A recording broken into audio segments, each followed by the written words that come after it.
Hi, I'm Jeff and welcome to A Million Movies. Did you know that the movie Love Actually is in part a documentary? A team of cameramen spent a week at Heathrow Airport capturing footage of travelers arriving at the airport and greeting their friends and family. Whenever a shot was taken that they thought might work for the movie, they then went to the travelers and asked for permission to use it in the film. Now that film was then used at the beginning and the end of the movie Love Actually. And that's just the first of 50 facts about this great movie, this holiday classic, that we're going to discuss here on A Million Movies. So stick around.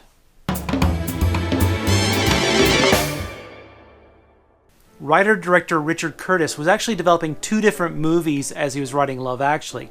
He had one movie in mind for the Hugh Grant character, a prime minister who falls in love. Another for the Colin Firth character about a cheated-on husband who goes away to write a novel.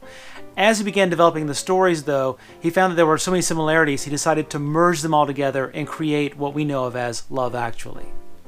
Although he was already a well-established screenwriter, Love Actually was Richard Curtis's directorial debut. The Trog song Love Is All Around was used in two different Richard Curtis films. It was used here in Love Actually, where it becomes Christmas Is All Around, but the song was also used as the opening number in the 1994 Richard Curtis film, 4 Weddings and a Funeral. The Love Actually version, Christmas Is All Around, was recorded in the Abbey Road studios. In the opening segments of Love Actually, Emma Thompson's character expresses surprise that her daughter is going to be playing a lobster in the Christmas pageant at her school. There are in fact lobsters in the Mediterranean, but their habitat doesn't go as far east as Israel. Also, Jesus' family was Jewish, so if they were keeping kosher, they wouldn't be eating shellfish anyway. Before landing on Hugh Grant to play the role of the Prime Minister, Anthony Hopkins, Michael Gambon, and Michael Crawford were all considered for the role. The inspiration for Hugh Grant's role was a real-life Prime Minister named Ted Heath. Ted Heath was a bachelor while he was the Prime Minister of England, and Richard Curtis often wondered what it would be like if, as Prime Minister, he fell in love. The role of Natalie was written for Martine McCutcheon. Richard Curtis had seen her in the EastEnders and was a big fan of her. And in fact, in early drafts of the screenplay, the role of the character was named Martine. Richard Curtis changed it to Natalie shortly before auditions began because he didn't want Martine McCutcheon to know that the part was already hers. The singer at the wedding is Lyndon David Hall, who scored hits with Do I Qualify and Sexy Cinderella. Unfortunately, in 2003, he was diagnosed with Hodgkin's lymphoma and passed away in 2006. His legacy lives on today with a charity in his honor called Lyndon's Wish. Director Richard Curtis has a cameo in Love Actually. You can see him as the trombone player during the wedding scene. His children also got involved. His daughter was one of the lobsters, and his son was a Spider-Man in the nativity scene. The idea to have a song sung live at the wedding was inspired by the funeral for Muppets creator Jim Henson. Richard Curtis attended that funeral and was always struck by the moment when the puppeteers came out with their Muppets and sang a song. The scene where Colin accidentally insults the caterer to her face was actually a scene written for Hugh Grant to deliver in 4 Weddings and a Funeral. When the scene was cut from that movie, Richard Curtis took it and put it into Love Actually. Love Actually includes 2 actors who are also known for their performances as Dr. Watson in Sherlock Holmes stories.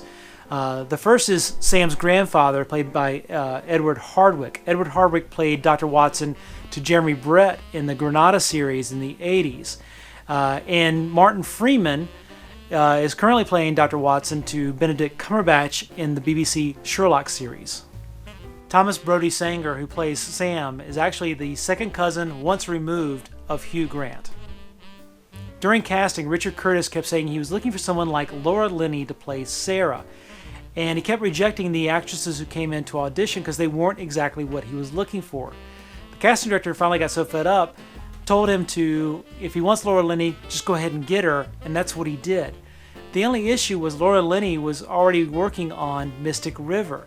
So in order to shoot both movies, she had to make several transatlantic flights to shoot both movies at the same time. In Alan Rickman's office, there are 2 clocks on the wall. One is for New York and one is for Brazil. Laura Linney is from New York, and Rodrigo Santoro, who plays Carl, is from Brazil. In Brazil, on the movie poster and the DVD case, the image of Bill Nighy is replaced by Rodrigo Santoro. And likewise, in Germany, the poster is changed so that the image of Martine McCutcheon is replaced by the image of Heike Makach. Stacy Snyder, who is the head of Universal Pictures, warned Richard Curtis that if he kept the nudity in the movie, that he would lose about $50 million worth of box office. And Richard Curtis considered that, but then he remembered a lot of times when he was a teenager, he went to movies just to see the nudity, and he didn't want to disappoint his teenage self by not including some in his movie. Most of those nude scenes are between the characters of John and just Judy. In fact, when the ABC Family Channel aired the movie with a TV edit, their entire storyline was cut from the movie. The art gallery where Andrew Lincoln works was inspired by a real art gallery called Le Goff, and Le Goff features very artsy black and white photos of people's butts. In Portugal, Lucia Moniz, who plays Aurelia, was known first as a singer. In fact, in 1996, she represented Portugal at the Eurovision Song Contest and came in 6th place. That's the best showing by a Portuguese singer up until 2017, when a Portuguese singer actually won the whole contest. The scene where Hugh Grant pushes back against the American president, played by Billy Bob Thornton, really struck a chord with the British people, and they wanted to see their real-life Prime Minister, Tony Blair, push back against George W. Bush. Tony Blair came out and said, "What makes for a great scene in a great movie does not always work well in real life, where destroying a relationship that they need to keep going could be disastrous." In that speech where Hugh Grant talks about British exceptionalism, he mentions Harry Potter. And Hugh Grant was originally considered for a role in Harry Potter, but was unable to take it. But there are some stars from the Harry Potter series in Love Actually, including Emma Thompson, Bill Nighy, and of course Alan Rickman. Billy Bob Thornton has some unusual phobias, and one of them is that he's creeped out by old European furniture, big heavy European furniture.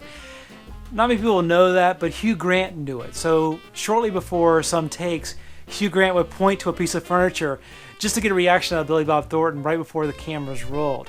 Another phobia, or another thing that creeped Billy Bob Thornton out, was actually portraits of British Prime Minister Benjamin Disraeli. So when they were walking up the stairs, Billy Bob Thornton would say he'd have to look away when he passed that portrait on the staircase. Emma Thompson is actually a very thin woman, but her character in Love Actually, they felt needed to be a little heavier. So in the movie, Emma Thompson is wearing a fat suit. It's been widely reported that Hugh Grant hated the dancing scene at 10 Downing Street. He just didn't think a prime minister would ever do that. Richard Curtis and his production team had a 45-minute meeting to discuss what color Aurelia's underwear should be in the scene where she dives into the lake to save Colin Firth's manuscript. Not only that, but the lake itself was only about 2 feet deep. So when they're splashing around, they're actually on their knees, kneeling, trying to make it look deeper than it actually was. When Keira Knightley goes to Mark's flat to look at the footage he shot of her wedding, there's a copy of Rear Window on his shelf, which is fitting because both Mark's character and Rear Window are about voyeurism. Richard Curtis explained that the footage Mark shot of Keira Knightley at her wedding was inspired by the end of the movie Cinema Paradiso. At the end of that movie, the character of the director is watching a montage of romantic scenes, kissing scenes, that his mentor had been forced to edit out of movies when he showed them at his theater.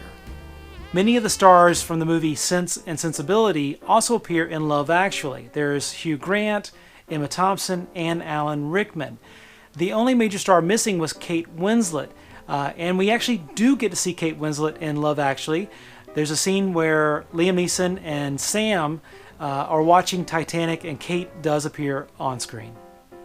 If you look closely at the scenes involving Liam Neeson's character and Sam, you'll see toothpicks around quite a bit.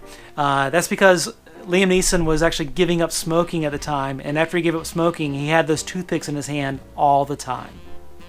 Just in case you don't know 80s music videos, the Billy Mack music video of Christmas Is All Around was inspired by the Robert Palmer videos Addicted to Love and I Didn't Mean to Turn You On. The storyline involving Billy Mack and his manager is the only one in Love Actually that doesn't integrate with any other storylines directly. All the other ones have connections of co-workers, friends, or family. Even Laura Linney has admitted that her character's decision to take the phone call instead of spending the night with Carl was a big mistake. Simon Pegg was among those who was originally considered for the role of Rufus, the role eventually played by Rowan Atkinson. And that role was actually considered to be an angel role.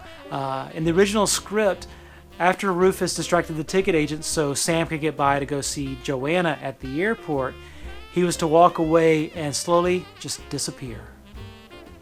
Chris Marshall, who played Colin, had such a good time shooting the scene where the three girls in Wisconsin undress him, even though it took 21 takes to get that shot just right, that he returned his paycheck for that day. He didn't think it was right to take money for having so much fun. Richard Curtis was struggling trying to find the right romantic gesture for Andrew Lincoln to do for Keira Knightley. He had an idea that he could maybe fill the courtyard with roses or something like that. He came up with about 5 different ideas. To pick the right one, he did a focus group with the women in his office and ran each of the ideas by them. Ultimately, they all thought his idea of doing the Bob Dylan style cards with the words written on them was the most romantic and least creepy option. The school where they held the Christmas pageant at the end of Love Actually was the Elliott School, and it's in southwest London. Among the famous alumni who've attended that school is Pierce Brosnan, who attended the Elliott School until he was 15. In the movie, Emma Thompson's character refers to Hugh Grant as her big brother. In real life, Emma Thompson is actually 17 months older than Hugh Grant. While in college, Richard Curtis's girlfriend dumped him for another guy, a guy named Bernard. So in many of Richard Curtis's scripts, you'll find a not-so-likable character named Bernard. In Love Actually, it's the son of Emma Thompson and Alan Rickman's character. But there have been Bernards in Four Weddings and a Funeral, Notting Hill, and in Bridget Jones' Diary. During the Christmas pageant, Olivia Olson sings the song All I Want for Christmas Is You. And when they recorded it the first time, they were concerned that her singing was too good. So they re-recorded it, making sure to add in some breaths and other slight flaws so it didn't sound too professional. Now behind her on the drums was Thomas Brodie Sanger. And when the movie started production, he didn't know how to play the drums. Fortunately, his father was a drummer and taught him how to play during the production. Love Actually is not the only time Thomas Brodie Sanger and Olivia Olson have worked together. They're actually both voices on the animated series Phineas and Ferb. Thomas Brodie Sanger plays Ferb and Olivia Olson plays Vanessa. Claudia Schiffer reportedly earned $300,000 for her cameo appearance in Love Actually. The kiss between Colin Firth's character and Aurelio was choreographed by Emma Freud, who was the script supervisor and is Richard Curtis's partner. Her signature move, she said, was for Colin to put his thumb on her lips just before he kissed her. The most expensive sets to build for Love Actually were the airport sets. And you see those when Colin is on his way to the US and at the end of the movie when Colin is returning and all the other characters are greeting family at the airport. The Love Actually soundtrack had breakout hits, but they were different hits in different countries. In the UK, Sugar Babes' Lost in You, which is the song that's played at the art gallery during the Christmas party, became a hit, whereas Kelly Clarkson's The Trouble with Love was much bigger in the US. Even though it's only about 15 years old, Love Actually has already been remade 3 times. There's a Hindi version, there's a Polish version, and there's a Japanese version. In fact, the Japanese version uses the same poster layout as the original movie. In March 2017, some of the original cast members reunited to do an updated version of Love Actually to benefit Comic Relief and Red Nose Day. The highlight of this updated version was Hugh Grant dancing once again, but this time dancing to Drake's Hotline Bling. And if you're keeping count, the word actually is spoken 23 times during the movie, 22 times by characters, and once in the opening monologue. And with that, I want to thank you for joining me here on A Million Movies. If you have a favorite Christmas movie, I want to know what it is. Let me know by writing it in the comments below. And until next time, I hope to see you again here soon on a million movies.